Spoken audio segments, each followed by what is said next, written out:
Salut, c'est Arnaud, bienvenue dans cette nouvelle vidéo ayant trait à la dernière DGS qui vient d'arriver, la 2023-12, sur la possibilité de prescription d'un nouvel anticorps monoclonal, le nirsevimab, si l'avis de l'HAS est favorable. Un petit rappel, il existe déjà depuis de nombreuses années un anticorps monoclonal neutralisant, portant le nom de princeps de Synagis, qui sert à prévenir les formes graves d'infection à VRS chez les prématurés et les nourrissons à haut risque.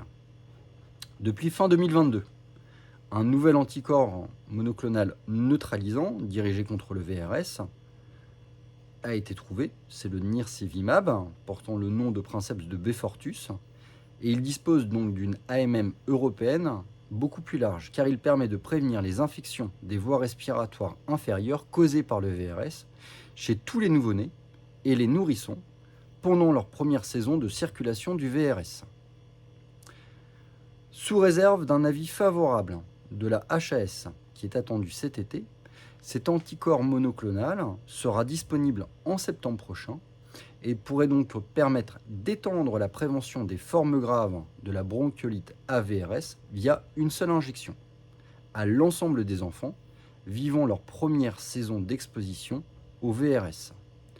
Les patients concernés au sein de votre patientèle vous seront confirmés à la réception de l'avis favorable de la HAS.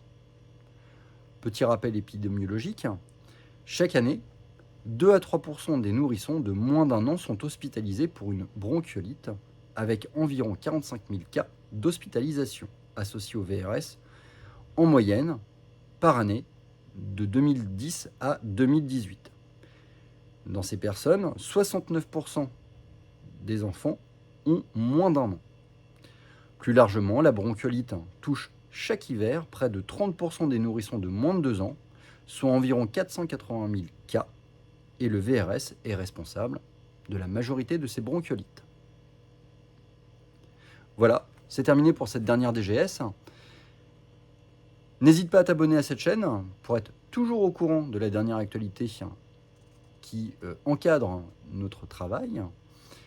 N'hésite pas à laisser des commentaires sur cette vidéo et sur toutes les autres si jamais il y a du contenu que tu veux voir apparaître dans cette chaîne. N'hésite pas à me laisser des commentaires pour faire évoluer au mieux cette chaîne en fonction de vos attentes. À très bientôt pour de prochaines vidéos.